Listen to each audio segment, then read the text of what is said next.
तीसरा है नीति और चौथा है न्याय। समझ में आ गई? पहला सत्य, दूसरा सदाचार, तीसरा नीति और चौथा न्याय।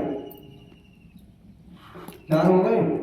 ये चार चरण ऋषियों ने वेदों से खोज करके धर्म के निकाले। ये चार चरण धर्म के हैं।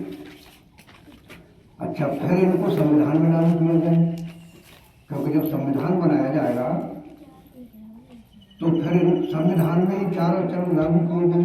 महाराज मनु कहते हैं सबसे पहला जो राज्य किया है वो केवल प्रथम मनु ने किया है। मनु ने ये सारी चीजें बनाई हैं और ये मनुष्य की स्मृति है। इसमें सारे नियम हैं संविधान के सब, और उसी के वो आज भी नियम संविधान में, आज का जो संविधान है उसमें भी मनु महाराज के नियम हैं। वो बहुत से नियम आपको बताऊंगा मैं, जो आज चल रहा है ये नियम मनु के हैं। तो सबसे पहला जो संविधान बनाया था वो मनु ने बनाया था। तो अब उन्होंने विचार किया कि ये चार चरण धर्म के हैं, चारों चरणों को लागू किया जाए संविधान में, क्योंकि अगर लागू ये चारों चरण नहीं होंगे तो मानव को सुख कैसे प्राप्त होगा है? तो सत्य के नाम से थाने बनाए गए। क्या हुआ? सत्य के नाम से थाने बनाए गए। प्रत्येक थाने में आज भी देखिए आप सत्यमेव जयते का बोर्ड लगा हुआ मिलेगा। और पुलिस क्या करती है? सत्य की रक्षा करती है, सत्य को निकाल के मैदान में करती है। अगर कोई केस गुम हो जाता है तो पुलिस मारेगी, धमकी देगी, उसको दंडित करेगी मुलजिम के लिए, लेकिन सत्य को निकाल कर बाहर करेगी। तो सत्य निकालने के लिए क्या थाने बनाए गए। सत्यमेव जयते, जय किसकी, विजय किसकी होती है? सत्य की विजय होती है। अच्छा, न्याय के नाम से अदालतें खोली गई।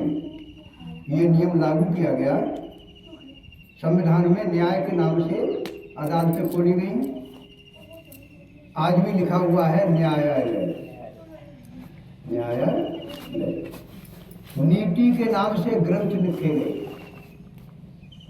चाहे वो विदुर नीति है, चाहे वो चाणक्य नीति है, चाहे वो भर्तरी नीति है।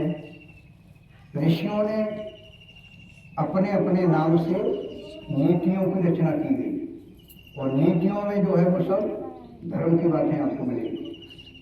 3 चरण हो गए संविधान में लागू। चौथा सदाचार, सदाचार के नाम से इतिहास लिखे गए, चाहे वो रामायण के नाम से है, चाहे वो भागवत के नाम से है, चाहे पुराणों के नाम से है, और चाहे महाभारत के नाम से।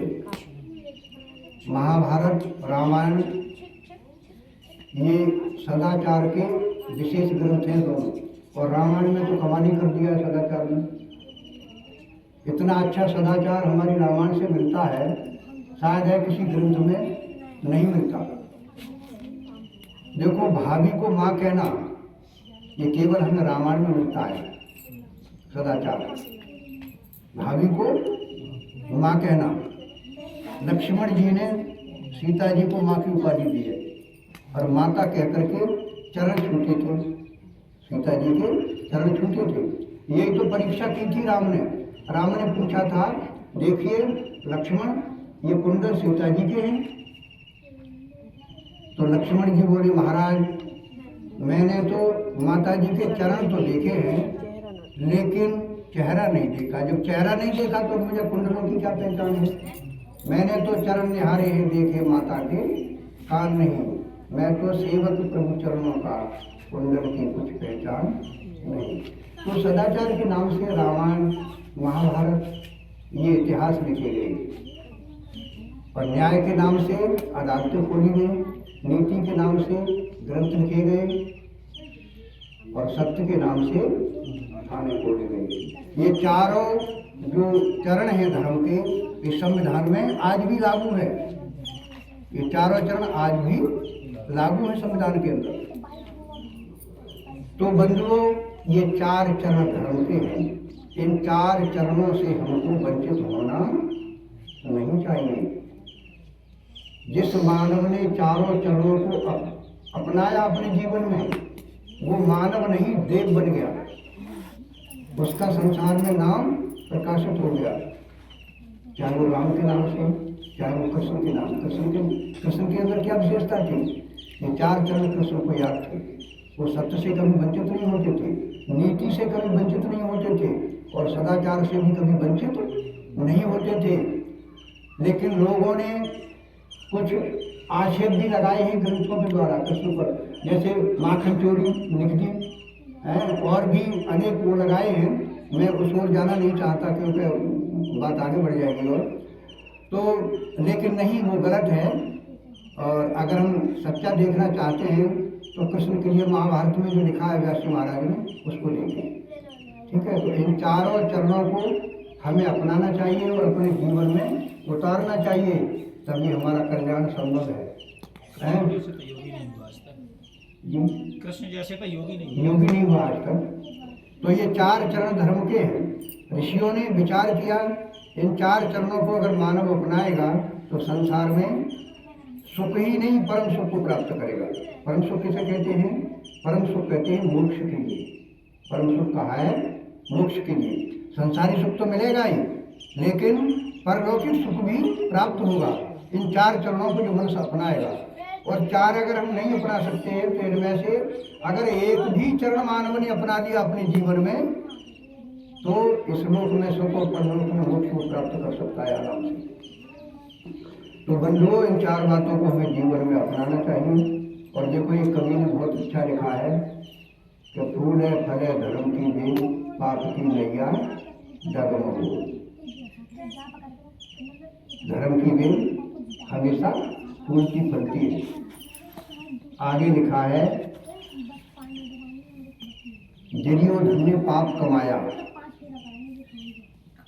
दुर्योधन ने पाप कमाए, श्री कृष्ण के मान हराए, पितामह अंत समय पछताए, जब गांधारी गई रोए।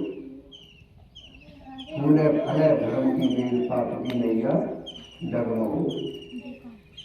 एक से एक बेटा की माँ, एक से एक बेटा की माँ, और आज खाली गोद बिलख बिलख कर रो रही, कोई एक गिलास पानी देने के लिए तैयार नहीं। एक से एक बेटा की। जब एक से एक बेटा मारा गया गांधारी का, भीष्म पितामह शेष बाणों की सैया पर पड़े हुए हैं। और बाणों की सैया पर जब भीष्म पितामह के कान में शब्द जाता है, किसका?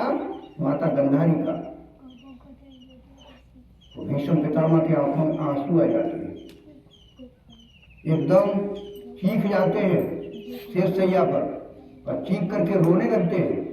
जब रोने लगते हैं, कृष्ण के कान में आवाज पहुंचती है, तो कृष्ण सोचते हैं, अर्जुन से कहने लगे, कृष्ण पितामह आज रो रहे हैं, चलो आज पितामह के लिए देखेंगे। पितामह के पास पहुंचे, कृष्ण बोले, अरे आप जैसे विद्वान ब्रह्मचारी होते हुए और आप इस संकट को देख के हिम्मत हार रहे हो। अगर आप इससे हिम्मत हार जाओगे संकट से, तो फिर संसार में मनुष्य क्या करेगा? तो पितामह कहने लगे, कृष्ण मैं इस संकट को देख कर नहीं रो रहा हूँ, और मैं तो इसको देख के रो रहा हूँ कि मैंने अपने जीवन में ऐसा कोई कर्म नहीं किया जिसका भोग आज मेरे सामने आ रहा है। ऐसा मैंने कोई कर्म ही नहीं किया। लेकिन जब कर्म नहीं किया, ये भोग कहाँ से आया? और शास्त्र कहता है कि बिगड़ कर्म के कोई भोग मिलता नहीं है। लेकिन ये मुझे खुद पता है कि पूरे जीवन में मैंने ऐसा कोई कर्म नहीं किया जो आज भोग सामने आ रहा है। मेरी पुत्र वधू, एक से एक बेटा की माँ तड़प रही है, हितू रिश्तेदार परिवार सबकी लाशें पड़ी हैं मेरे सामने, मैं क्या देख रहा हूँ? और मैं भी बाणों की सैया में पड़ा हुआ हूँ। आज 16 दिन हो गए, ये शरीर से आत्मा इस शरीर को नहीं छोड़ रहा है। कितना कष्ट संकट है, ये भोग मेरे सामने कहाँ से आया? तो कृष्ण जी हंस के बोले, महाराज आज धर्म की याद कर रहे हो, हम तो ये समझ रहे थे कि आप धर्म को भूल चुके। उनकी वो कैसे? उनकी एक बात बताओ, रामायण में भी प्रमाण मिलता है, अनुज वधु भगनी सुतनारी, रेसठ कन्या समीय चारी, इन्हें प्रतिष्ठ विलो के जोई ताय वधे कछ पापन होई। छोटे भाई की स्त्री और छोटी बहन और पुत्रवधू और अपनी बेटी, ये चारों एक समान होती है। इनको जो बुरी दृष्टि से देखता है उसकी मारने में कोई पाप नहीं होता, चाहे वो मेरा कितना भी बड़ा भक्त हो। ये राम कहते हैं रामायण। तो आप विचार करिए, जिस समय द्रौपदी जी को नग्न किया गया उस सभा में क्या आप नहीं थे? क्या नाम में था? आपके अंदर कितनी शक्ति थी? अरे इतनी शक्ति तो आज भी है। आप कहते हैं मैं 2500 रथी मारूंगा, पीछे दशमन को फाड़ूंगा, कभी किसी से नहीं हारूंगा। महाभारत संग्राम में प्रण भीष्म ब्रह्मचारी का आप ये प्रण करते हैं कि 16,000 जवानों को आज मारने की क्षमता है मेरे के अंदर 250 साल की अवस्था में। तो आप एक दुर्योधन को देख करके डर गए, नीचे आपने ऊपर को नारे नहीं उठाई है, बेटी के लिए नंग किया जा रहा था आपके सामने, आप आवाज दे रहे थे तो उसकी हिम्मत थी, यकीन खींच लेता जो उसका था। कितना बड़ा पाप किया आपने, वो बेटी थी आपकी।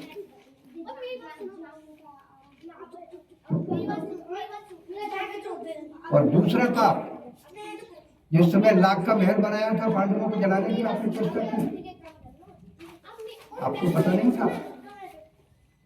कितनी बड़ी गद्दारी का काम किया गया। तीसरा, जब मैं हस्तिनापुर में आया था तो मैंने मीटिंग जोड़ी थी, सभा जोड़ी थी। मैंने केवल 5 गांव पांडवों के लिए मांगे थे कि आप 5 गांव दे दो। पांडव केवल 5 गांव में ही अपना भरण पोषण कर लेंगे, बाकी और शासन सब इनको दे दो दुर्योधन के लिए। लेकिन 5 गांव के मांगने पर क्या जवाब दिया था कि सुई की नोक बराबर में भूमि बगैर युद्ध के नहीं दे सकता। तो आप नहीं थे उस सभा में, आपको कहना नहीं था? अरे सत्य को पिटवाया था आपने। और ये कल परसों की बात है, चक्रा गेहूं में घेर करके अकेले अभिमन्यु को मार दिया। 5 पांडवों पर केवल एक ही बच्चा था, आपने दीपक बुझा दिया पांडवों का। आप पाप पे पाप करते हुए चले आ रहे हो, फिर भी कहते हो मैंने कोई पाप नहीं किया। उसी का परिणाम आपको भोगने को मिल रहा है। तो बंधुओं, अगर हम सुख चाहते हैं, संसार में सुख से रहना चाहते हैं, तो जो मैंने आपको 4 चरण बताए थे धर्म के, और 4 चरणों को याद करें, 4 चरणों को अपने जीवन में उतारें, तभी हमारा कल्याण संभव है और तभी हमारा ये मानव जीवन साक्षरता की ओर है। और मोक्ष तभी मिल सकता है, संसारी सुख तभी मिल सकता है जब हम उन 4 चरणों को अपने जीवन में उतारेंगे। इन्हीं शब्दों के साथ अपनी वाणी को विराम देता हूँ।